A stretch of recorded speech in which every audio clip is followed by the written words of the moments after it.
Hello guys and dear students, English knowledge stream channel में आपका एक बार स्वागत है। हम आज आपको ट्रांसलेशन की क्लास में पास्ट इंडेफिनिट इंट्रोगेटिव टेंस की चर्चा करने वाले हैं। जैसा कि आप जानते हैं कि जब भी हम क्लास लेते हैं तो टाइम वेस्ट नहीं करते हैं, हम टू द पॉइंट बात करते हैं। बहुत ज्यादा भूमिका बनाने में, वीडियो लंबा करने में हम विश्वास नहीं रखते हैं। वीडियो वैसे ही लंबा हो जाता है, इसलिए कम टू द पॉइंट। हम past indefinite interrogative sentence, past indefinite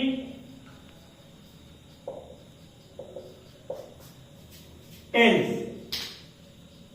और इंट्रोगेटिव सेंटेंस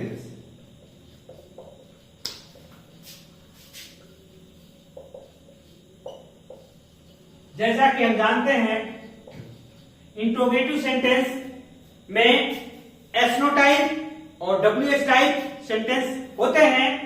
तो हम स्टार्ट करते हैं। पहला प्रकार जो होता है वो है yes no type. Yes no type, ये यस नो टाइप हर बार हर टेंस में आएगा। जब वाक्य क्या से शुरू होता है तो हमेशा जिसका उत्तर हां नहीं में दिया जा सकता है वो यस नो टाइप सेंटेंस के अंतर्गत आता है। इसका जो रूल है,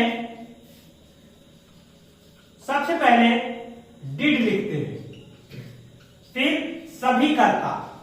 सभी कर्ता से तात्पर्य मैंने आपको बताया है कि चाहे सिंगुलर नंबर हो या प्लूरल नंबर हो या फर्स्ट पर्सन हो या सेकेंड या थर्ड, कोई भी करता हो, उसके साथ पहले डिड लगाएंगे।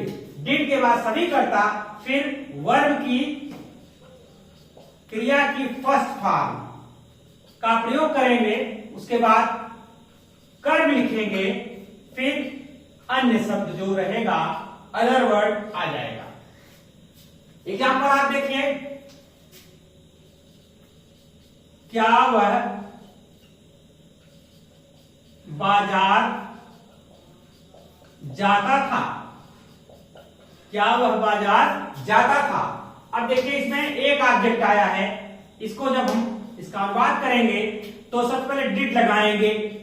डिड, फिर सभी करता वह है तो ही, डिड ही, फिर क्रिया का फर्स्ट फॉर्म जाना, गो का फर्स्ट फॉर्म गो और to the market. Go to, did he go to market. यहां पर ध्यान दीजिए, ये एकदम बिगिनर वालों के लायक ये सेंटेंस है कि जिसमें एक ही ऑब्जेक्ट है, इसमें अन्य शब्द नहीं है। अब कुछ हम उससे बड़ा वाक्य आपको देते हैं ताकि उससे जो आप लर्निंग कर लिए हैं उससे कुछ और अधिक जाने। क्या मैं अपने मित्रों के साथ गेंद खेलता था? गेंद खेलता था। अब यहां देखिए, ये वाक्य थोड़ा सा आपको बड़ा लग रहा होगा क्योंकि इसमें ऑब्जेक्ट के साथ साथ कुछ अदर वर्ड्स भी आ गए हैं। उसमें घबराने की कोई बात नहीं है, आप नियम फॉलो करिए। सबसे पहले क्या लगाएंगे?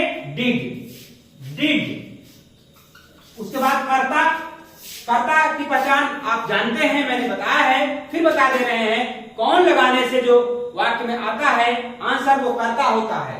तो कौन गेंद खेलता था? मैं, तो डिड आई कर्ता हो गया। फिर उसके बाद वर्ब की फर्स्ट फॉर्म लगाएंगे। वर्ब क्या है? खेलना। खेलना की फर्स्ट फॉर्म क्या होगा? प्ले। डिड आई प्ले, क्या खेलता था? बॉल, गेंद, बॉल। अब यहां पर डिड आई प्ले बॉल, ये तो सेंटेंस केवल एक ऑब्जेक्ट का रहा। अब अन्य वर्ड जो उसमें जुड़ रहे हैं इसके साथ, अपने मित्रों के साथ, तो विथ माई फ्रेंड्स। तो इसका हो गया did I play ball with my friends. क्या मैं अपने मित्रों के साथ गेंद खेलता था। तो डोंट वरी, घबराने की जरूरत नहीं है। वाक्य चाहे जितना बड़ा होता जाएगा, आप उसको अन्य के अंतर्गत अदर वर्ड्स को एडजस्ट करते जाएंगे, जिसको सब्जेक्ट पार्ट अलग रहता है और प्रेडिकेट पार्ट जो होता है उसमें ये वाक्यों को रख दिया जाता है। एक उदाहरण और हम लेते हैं। क्या तुम अपने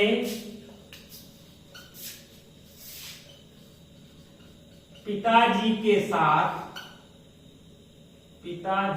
साथ सुबह टहलते थे। यहां पर ध्यान दीजिए, ठीक उसी सेंटेंस से मिलता जुलता ये सेंटेंस है। फिर वैसे लगाएंगे डिड। अब यहां पर सभी करता तुम, डिड यू। अब टहलते थे। अब वर्ब की फर्स्ट फॉर्म जो आएगी वो आएगी टहलना। Did you walk with, did you walk in the morning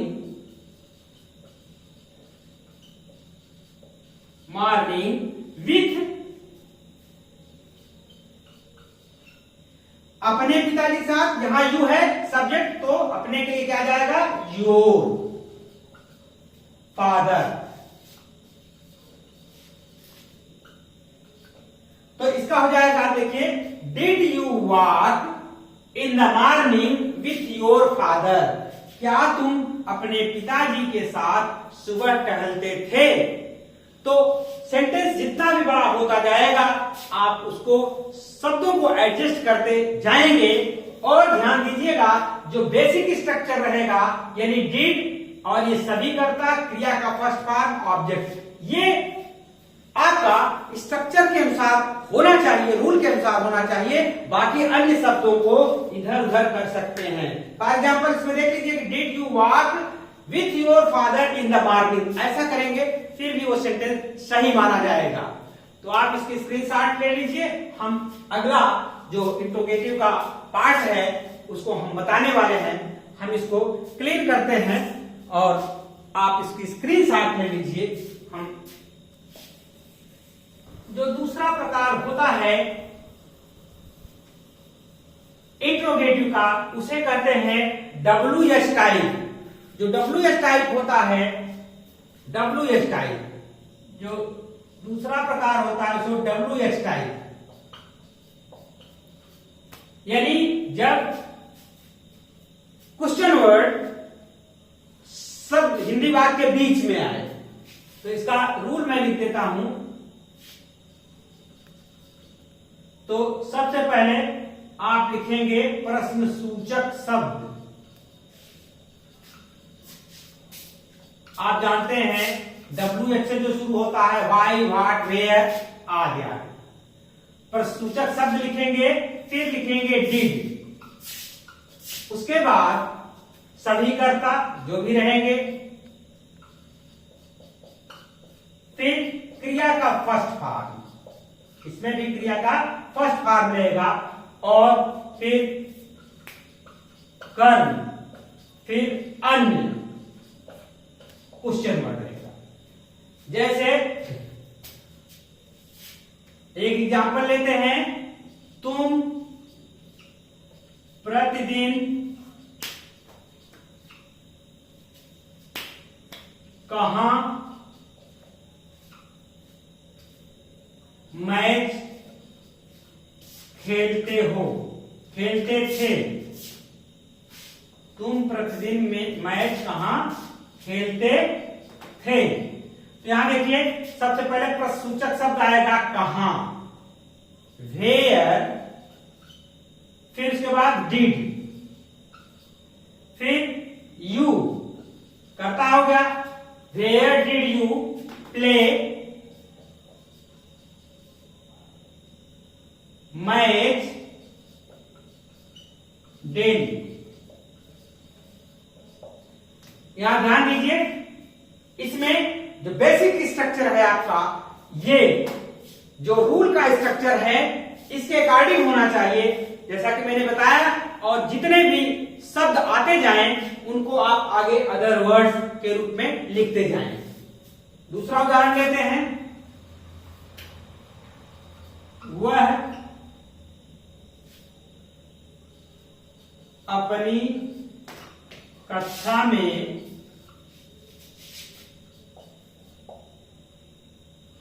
अंग्रेजी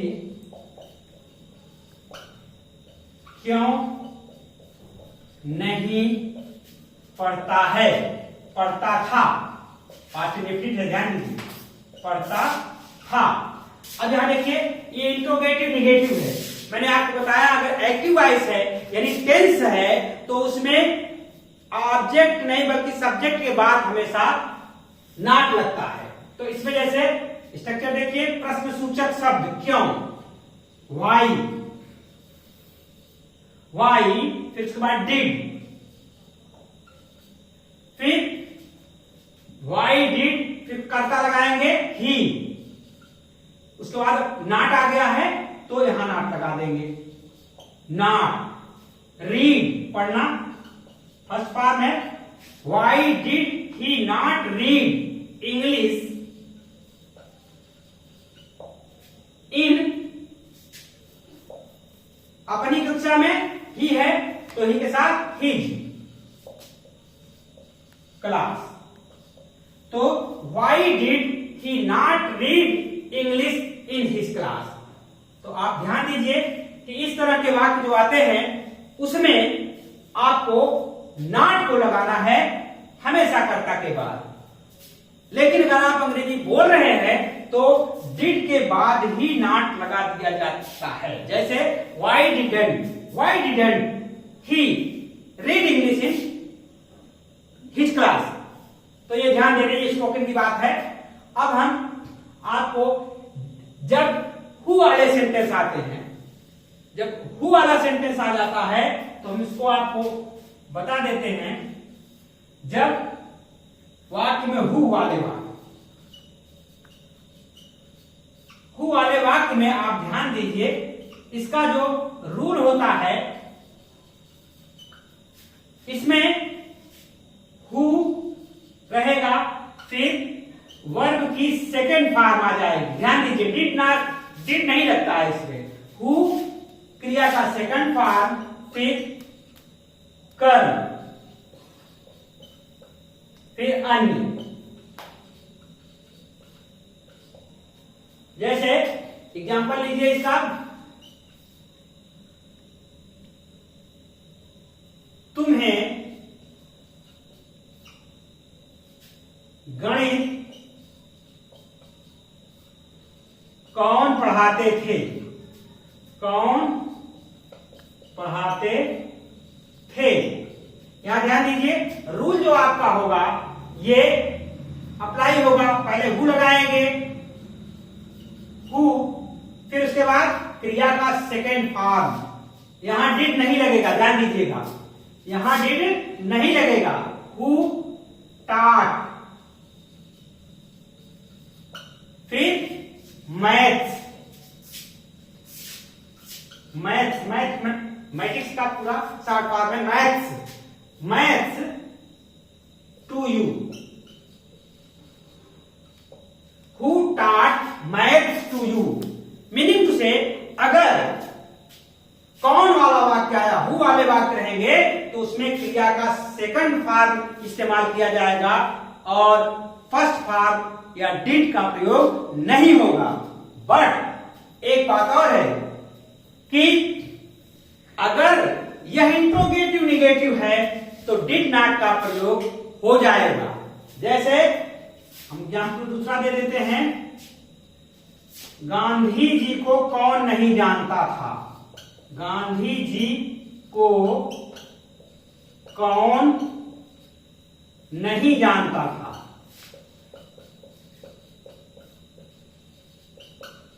अब यहां देखिए कौन नहीं, ये इंट्रोगेटिव निगेटिव आ गया है, तो यहां हम डिड नॉट का प्रयोग करेंगे।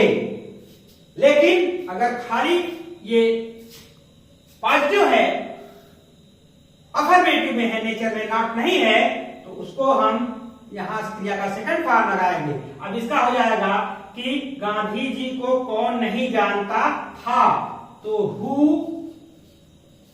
डिड नॉट नो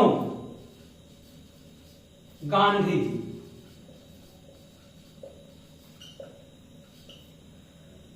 तो आप ध्यान दीजिए कि अगर हु वाले वाक्य हैं तो इंट्रोगेटिव निगेटिव है तो डिड नॉट का प्रयोग हो जाएगा, और वैसे है तो नहीं होगा। आप देखते रहिए इंग्लिश नॉलेज स्ट्रीम चैनल और बने रहिए। अगर नए हैं तो सब्सक्राइब कर लीजिए, लाइक करिए, शेयर करिए। Thank you for watching this video.